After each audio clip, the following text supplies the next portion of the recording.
Hello friends, అందరికీ నమస్కారం అండి. నా ఛానల్ ముందుగా చూస్తున్నట్లయితే ప్లీజ్ లైక్ చేసి, షేర్ చేసి, సబ్స్క్రైబ్ చేసుకోండి. మీ సపోర్ట్ నాకు అందించండి, మర్చిపోవద్దు. పెళ్ళికి డెకరేషన్ చాలా గ్రాండ్గా చేశారు. చుట్టూ లైట్లు, రంగుల పూలతో చాలా ఆకర్షణీయంగా రెడీ చేశారు. పెళ్ళి అంటే తెలియనిది ఏముంది? ఒక పక్క డ్యాన్సులు, ఇంకో పక్క ముచ్చట్లు, ఇంకా విందు, మందు, చిందు ఇవన్నీ ఉండేవి. పెళ్ళిలో ఒక పక్క స్టేజ్ వేసి ఉంది. దాని మీద పిల్లలు, యువకులు డ్యాన్స్ వేయడం జరుగుతుంది. పెళ్ళికొచ్చే అతిథుల్ని ఆహ్వానించడానికి ఇంటి కుటుంబ సభ్యులందరూ అటు ఇటు తిరుగుతూ ఎవరి పనుల్లో వాళ్ళు బిజీగా ఉన్నారు. ఒక యువకుడు బ్యాచ్ పెళ్ళికొచ్చే అమ్మాయిలు వెనక్కి తిరుగుతూ వాళ్ళకి వినపడకుండా వాళ్ళలో వాళ్ళే కామెంట్ చేసుకుని నవ్వుకుంటూ ఉన్నారు. సరిగ్గా ఇంటి మధ్యలో పెళ్లిపీటలు వేసి అటుపక్కగా పూజారి, ఇటుపక్కగా ఇంకో పూజారి పెళ్లి జరిపించడానికి సిద్ధంగా కూర్చుని ఉన్నారు. చక్కటి పంచెతో తెల్లటి చొక్కా వేసుకుని అచ్చమైన పల్లెటూరు కుర్రాడిలా సతీష్ రెడీ అయ్యి పూజారి గారు చెప్పిన సామాగ్రిని తెచ్చి ఇస్తున్నాడు. లక్స్ గ్రీన్ కలర్ షేర్వాణితో గౌతమ్ రెడీ అయ్యి వచ్చిన వాళ్ళందరినీ నవ్వుతూ పలకరిస్తూ ఉన్నాడు. గౌతమ్ వైపు చూస్తున్న అమ్మాయిల వైపు జెలసీగా చాలా కోపంగా చూస్తుంది శృతి. అంతమంది పెళ్లి కొడుకు తాతగారా, లేకపోతే గౌతమ్నా అని సెటైర్లు కూడా వేశారు. విజయ్ బ్లూ కలర్ షేర్వాణి తొడిగి వాళ్ళ అమ్మతో కలిసి అచ్చం బాలీవుడ్ యాక్టర్ లాగా అందరి ముందుకు వచ్చి స్మైల్ ఇస్తూ స్టైల్గా మాట్లాడుతున్నాడు. మీరా మాత్రం వాళ్ళ నానమ్మని అలంకరించడానికి ఆమె గదిలోనే ఉంది. ఏ మీరా, నీకేమైనా పిచ్చా? నాకెందుకు లిప్స్టిక్లు? అసలు బాగోలేదు అని అంది నానమ్మ. నానమ్మ, లిప్స్టిక్ వల్ల అందం పెరుగుతుంది కానీ తగ్గదు నానమ్మ అని అంది మీరా. ఒసే, ఈ సమయంలో లిప్స్టిక్ వేస్తే చూసే జనాలు ఏమనుకుంటారో కదా అని నానమ్మ అనేసరికి, గుమ్మం బయట నిధులు, గుమ్మం లోపల బూతులు మాట్లాడే ఈ జనాల గురించి నీకెందుకు నానమ్మ? అయినా అందం అంటే మనకి నచ్చినట్లు ఉండడం వల్ల ఎవరికో కాదు అని చెప్పింది. ఏంటి ఏదేదో మాట్లాడుతున్నావు అని నానమ్మ అయోమయంగా అడిగేసరికి, దానికి సమాధానంగా, మనవరాలుగా నేను చెప్తున్నాను. ఒకవేళ అంతగా ఎవరైనా ఏమైనా కామెంట్ చేస్తే నేనే వాళ్ళని నరికేస్తాను. కానీ నీకు మాత్రం లిప్స్టిక్ చాలా బాగుంది. తాతయ్య కనుక లిప్స్టిక్ చూశాడంటే పెళ్ళి వద్దు, శోభనం కావాలి అంటాడు అని టక్కున నవ్వింది మీరా. ఛీ, మీకు ఈ రోజుకి బుద్ధి లేకుండా పోతుంది. సిగ్గుతో తిడుతూ లిప్స్టిక్ గురించి మీరా అంతా క్లాస్ పీకేసరికి నానమ్మ కూడా కాదనలేకపోయింది. సరే, నేనైతే వెళ్ళి బయట అందరినీ పలకరిస్తాను అని చెప్పి బయటికి వెళ్ళడానికి మీరా లెగిసి సరికి, మీరా మీ అమ్మని, నా కోడల్ని ఒకసారి ఇలా రమ్మని చెప్పింది. నానమ్మ సరే నానమ్మ పిలుస్తానని చెప్పి బయటకు పోయింది మీరా. పెళ్ళి అలంకారంతో బయటకు చేయడానికి వెళ్ళిన అనంతది సరిగ్గా అప్పుడే పెళ్ళిలో కడుగు పెట్టగానే నానమ్మ గారి గది బయట మీరా ఎదురైంది. పెళ్లి పనులన్నీ నువ్వే దగ్గర నుంచి చేస్తున్నావు కదా అని అడిగింది అరుంధతి. దానికి పని చేయడం వచ్చు, కొంతమందిలాగా పెళ్లి చీరతో పెళ్ళి ఎంజాయ్ చేయడం అవి కట్టారావమ్మా అని వెనుక నుంచి అంది నానమ్మ. ఆవిడని చూడగానే అరుంధతికి ఒక్కసారి షాక్ అయ్యి, అబ్బా మీరు నానమ్మలా లేరు, బేబీలా ఉన్నారు అని అంది. అవును, నీలాంటి వాళ్ళతో మాట్లాడాలి అంటే నేను ఖచ్చితంగా చిన్నప్పటి నుంచి చదువుకోవాలి అని వెటకారంగా అంది నానమ్మ. సరిగ్గా అప్పుడే అక్కడికి లక్ష్మీ శృతిలో ఎదురయ్యారు. వీరి మధ్యలో నేనెందుకు అని మనసులో అనుకుని మీరా బయటికి వెళ్ళిపోయింది. వారు ముగ్గురు గది లోపలికి వెళ్ళారు. బామ్మ పిలిచారంట ఎందుకు అని అడిగింది శృతి. అదా, పెళ్ళైన దగ్గర నుంచి నీకేమీ పెట్టలేదు, అందుకే ఈ చిన్న గిఫ్ట్ ఇద్దామని పిలిచాను అమ్మ అని అటువైపు తిరిగి కబోర్డ్ తలుపు తీసి దిగుతుంది బామ్మ. గిఫ్ట్ అని అరుంధతి, లక్ష్మిలు నోరు పెద్దదిగా తెరిచారు. శృతి కూడా ఆశ్చర్యంగా చూస్తుంది. కబోర్డ్లో వెతికి ఒక ఆభరణం తీసుకుని వచ్చి, ఇది మా ఇంటి వంశపారంపర్యంగా వస్తున్న ఆభరణం, నీకు మాత్రమే దక్కాలి అన్నట్లు ఇది మా అత్తగారు ఇచ్చారు, ఇదిగో నేను నీకు ఇస్తున్నాను అని జాగ్రత్తగా దాచుకో అని చెప్పి శృతి చేతుల్లో పెట్టింది బామ్మ. శృతి కళ్ళలో నీళ్లు మొదలయ్యాయి. ఒక చేతిలో చివరిగా కారుతున్న కన్నీటిని తుడుచుకుంది. ఎందుకమ్మా దీనికి ఏడుస్తున్నావు? ముందైతే అందులో ఏముందో చూడు, అది నీకు నచ్చుతుందో లేదో నాకు కూడా తెలియాలి కదా అని అంది బామ్మ. మీరంతా ప్రేమగా ఇచ్చారు అంటే నాకు అదే చాలా సంతోషం అంటూ అమ్మమ్మ ఇచ్చిన బాక్స్ తెరిచింది. శృతి ఒక్కసారిగా తో పాటు పక్కనే ఉన్న అరుంధతికి లక్ష్మిలు మొహాలు షాక్ కొట్టినట్లు పెట్టారు. శృతి వాటిలో ఉన్నవి బయటకు తీసి చూసింది. దాంట్లో ఉన్నవి 2 డైమండ్ గాజులు. ఎంత ఖరీదైన డైమండ్ గాజులు నాకు అవసరమంటారా అని అడిగింది శృతి. అలా అంటావేమిటమ్మా? ఇదిగో ఇప్పటి వరకు నా దగ్గర ఉన్నవే అన్నీ అందరికి ఇచ్చేశాను. కేవలం చివరిగా మిగిలింది ఇదొక్కటి మాత్రమే అని చెప్పి దీన్ని నీ చేతిలో పెడుతున్నాను. ఇది నాకు చాలా ఇష్టమైన వస్తువు అని అంది బామ్మ. బామ్మగారి ప్రేమ చూసి కదనలేక శృతి నవ్వుతూ తీసుకుంది. కానీ పక్కనే ఉన్న లక్ష్మి, అరుంధతిలు చాలా అంటే చాలా కోపంగా చూస్తున్నారు. అది వాళ్ళ మొహంలో స్పష్టంగా కనిపిస్తుంది. వాళ్ళిద్దరూ అంత కోపంగా చూసేసరికి సరే బామ్మ, నేను మళ్ళీ వస్తాను అని చెప్పి బయటికి వెళ్ళిపోయింది శృతి. గదిలో ఉన్న లక్ష్మి కూడా శృతి వెళ్ళిపోగానే తను కూడా వెళ్ళిపోయింది. చివరగా అరుంధతి దేవి ఒక్కతే గదిలో ఉంది. కానీ నానమ్మగారు అరుంధతిని పట్టించుకోకుండా అద్దం ముందు కూర్చుని కావాలని ఏదో చూసుకుంటున్నట్లు నటించింది. ఆ విషయం అర్థమై అరుంధతి కూడా ఒక అత్తగారితో ఒక మాట కూడా మాట్లాడకుండా మరుక్షణం బయటికి వెళ్ళిపోయింది. ఎవరికి కనిపించకుండా ఒంటరిగా కూర్చుని అందరూ నవ్వుతూ ఎంజాయ్ చేస్తూ ఉంటే వాళ్ళని దూరం నుంచి చూస్తూ మనసులో నవ్వుకుంటుంది ఐశ్వర్య. గౌతమ్, విజయలతో పాటుగా సతీష్, మీరా, శృతి, లక్ష్మిలు అందరూ లైన్గా స్టేజి మీద ఉన్నారు. గౌతమ్ శృతి వైపు చూస్తున్నారు. దానికి కారణం ఇందాక బామ్మ ఇచ్చిన గాజులు చేతులకు వేసింది. వాడిని చూసే గౌతమ్ కాస్త వింతగా చూస్తున్నాడు. 10 నిమిషాల క్రితం నుంచి పూజలు చెప్పిన మంత్రాలను శ్రద్ధగా చెబుతున్నాడు. కానీ ఎంతసేపటికి స్టేజి మీదకి నానమ్మ రాకపోయేసరికి మంత్రాలు చదవకుండా, మంత్రాలు చెప్పకుండా అమ్మమ్మ గది వైపు చూస్తూ ఉన్నాడు. తాతయ్య, అమ్మమ్మ వస్తుందిలే, నువ్వు ముందుకు ఈ మంత్రాలు చదువు. అయినా ఈ ఏజ్లో నువ్వెంత కంగారుగా ఉన్నావేమిటి అని చెప్పాడు విజయ్. దాంతో స్టేజి మీద ఉన్న అందరూ టక్కున నవ్వేశారు. చెయ్యరా, ఎగతాళి చెయ్యి. నీకు కూడా రేపు మాపో పెళ్ళి అవుతుంది. అప్పుడు చెప్తాను నీ సంగతి అన్నాడు తాతయ్య. అలా స్టేజి మీద తాతయ్యతో విజయ్ ఎగతాళి చేస్తూ ఉంటే స్టేజి ముందు ఉన్న కూర్చున్న కుర్చీలలో అతనికి తెలియకుండానే కూర్చుని చూస్తూ ఉంది అధీరా. ఆమె పక్కనే సిల్క్ చీరతో సింధు కూడా కూర్చుంది. వాళ్ళిద్దరిని చూసిన సతీష్ వెంటనే విజయ్ అటు చూడు అని చూపించి మీ హాస్పిటల్ నుంచి వచ్చారనుకుంటా, వెళ్ళు పలకరించు అని చెప్పాడు సతీష్. పర్వాలేదు, 10 నిమిషాలు అయిన తర్వాత వెళ్ళి పలకరిద్దాం అని అన్నాడు విజయ్. పాపం అంత దూరం నుంచి వస్తే స్టేజ్ కిందకి వెళ్ళి పలకరించలేవా అన్నాడు సతీష్.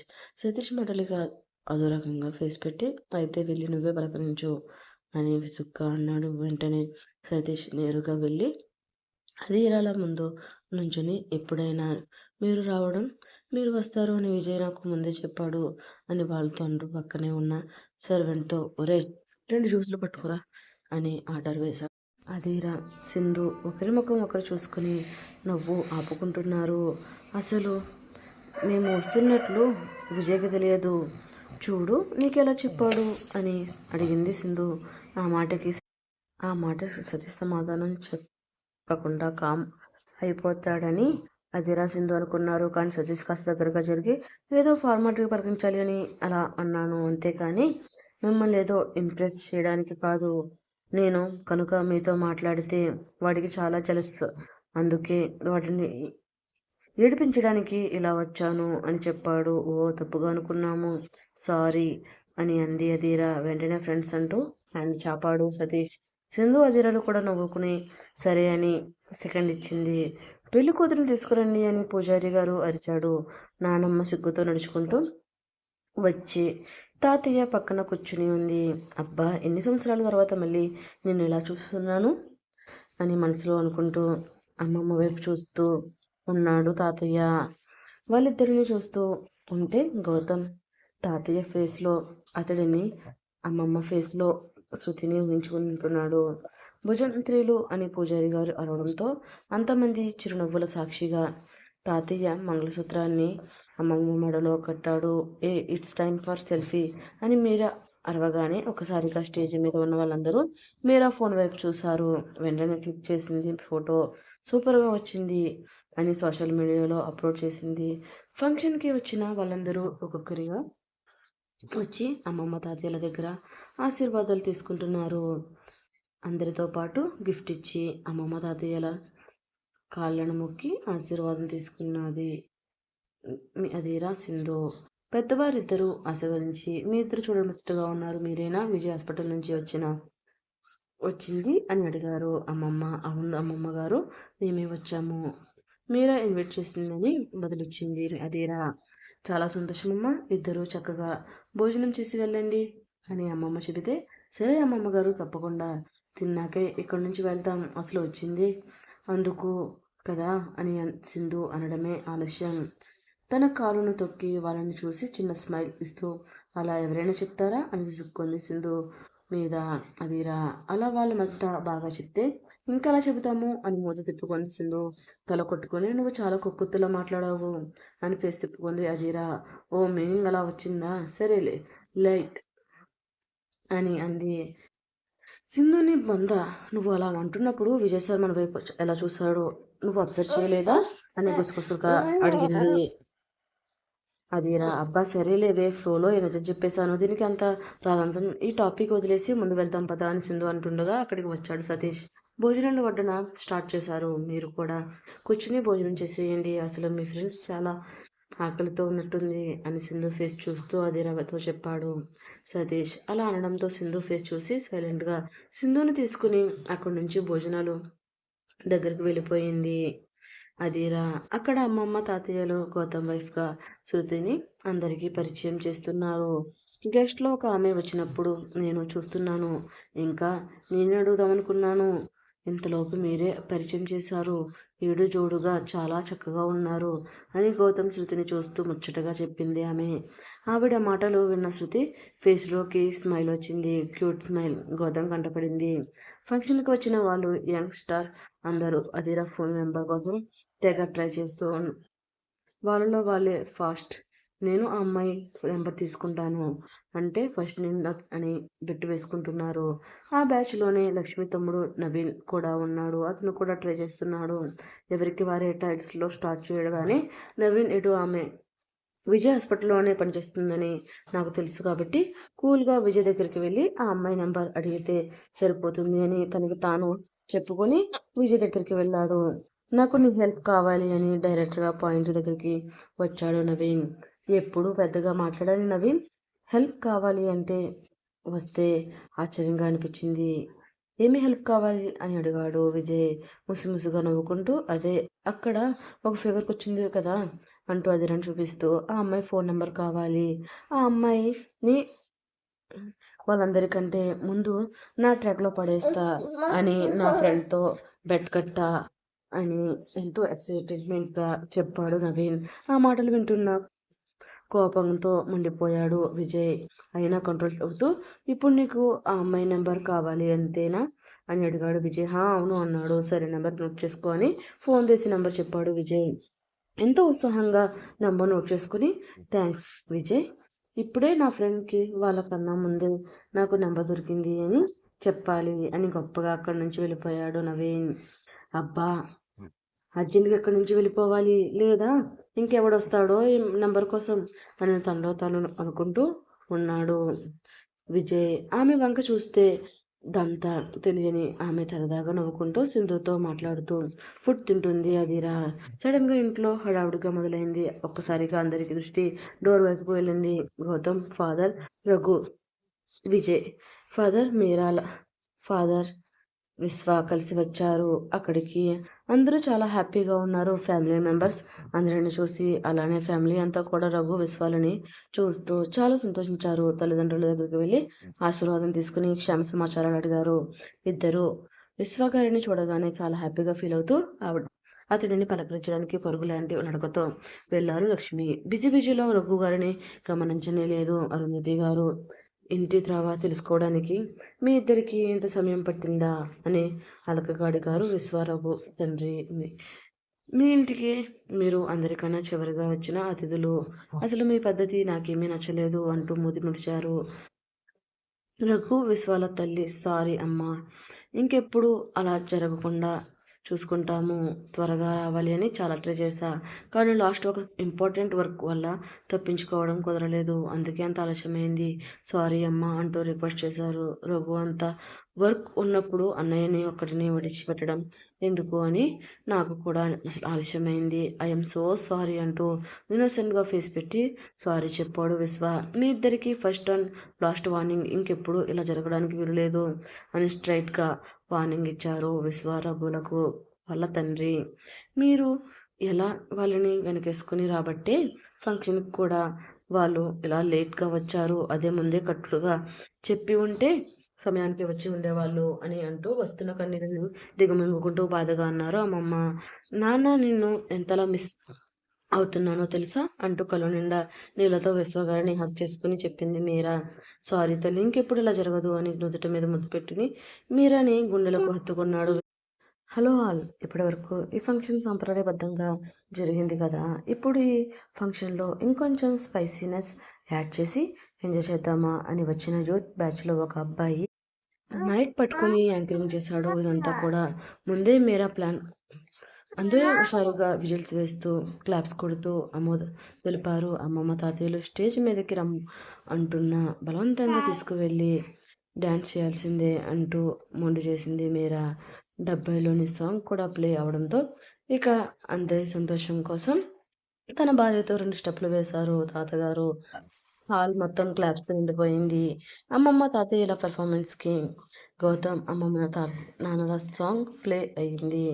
వారు నెక్స్ట్ విజయ్ అమ్మ నాన్నల వెళ్ళారు. అన్నయ్య నెక్స్ట్ నువ్వు వదిన వెళ్ళాలి, రెడీ అవ్వండి అంటూ మీరా చెప్తూ ఉంటే లేదు మీరా ఇప్పుడు నా వల్ల కాదు అంటుంది శృతి. ఎలా అయినా స్టేజ్ మీదకి రావాలి అని ఒక లుక్ ఇస్తూ ఉన్నాడు గౌతమ్. గౌతమ్ వైపు చూసింది శృతి. మీరా సరే వస్తుందిలే, నువ్వు వెళ్ళు అని చెప్పగానే పిలవడానికి వెళ్ళింది మీరా. గౌతమ్ ప్లీజ్, నా చెయ్యి ఇంకా నొప్పుగానే ఉంది, నేను నీతో కలిసి డాన్స్ చేయలేను అని రిక్వెస్ట్గా అంది శృతి. అది అసలు ప్రాబ్లం కాదు, నీకు డాన్స్ చేయడం ప్రాబ్లమా లేదా నాతో చేయడం ప్రాబ్లమా అంటూ సూటిగా అడిగాడు గౌతమ్. శృతి సైలెంట్గా ఉంది. కార్తిక్ పెళ్లిలో వీరితో చేసావు కదా, ఇప్పుడు నాతో డాన్స్ చేయాల్సిందే అని బలవంతంగా ఆమెను లాక్కుని స్టేజి మీదకి తీసుకుని వెళ్ళాడు గౌతమ్.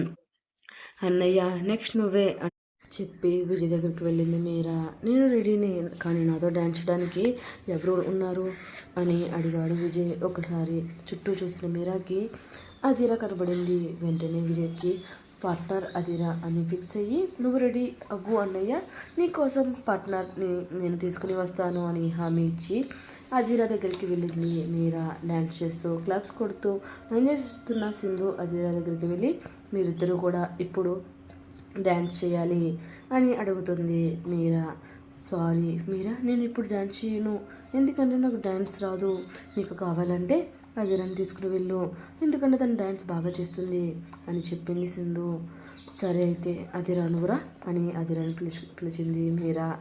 అయ్యో నా వల్ల కాదు మీరా, నీకెవరే పార్ట్నర్ లేరు, సో నేను డ్యాన్స్ చేయను అని తప్పించుకుందాం అనుకుంది అదిరా.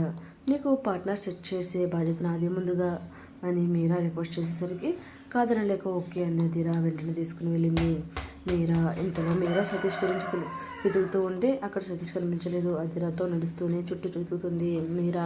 ఫైనల్గా ఒక కార్నర్లో నక్కి చూస్తూ ఉన్నాడు సతీష్. వెంటనే అదిరాని బయట నుంచి సతీష్ దగ్గరికి వెళ్ళింది మీరా. ఓయ్ నేను చూసేసా, నువ్వు దాక్కున్నది చాలు, ఇక తమరు బయటకు రావచ్చు అంటూ సతీష్ చేయి పట్టుకుని బలవంతంగా బయటకు లాగింది మీరా. చచ్చాను, దీనికి దొరికేశాను, ఇప్పుడు ఏం చేయాలా అని ఆలోచించుకుంటూ దాక్కోవడం ఏంటి మీరా, ఇక్కడ నాకు కాస్త వర్క్ ఉంది, ముందు నువ్వు వెళ్ళు అని బుకాయించబోయాడు సతీష్. నువ్వు చేసిన ఓవరాక్షన్ చాలు, నోరు మూసుకుని ఏ స్టేజ్ మీదకి వచ్చి డ్యాన్స్ చేయి, లేదంటే మర్యాదగా ఉండదు అనేది అంది మీరా. అయ్యో మీరా, నాకు డ్యాన్స్ రాదు, ప్లీజ్ అర్థం చేసుకో రిక్వెస్ట్గా అడిగాడు సతీష్.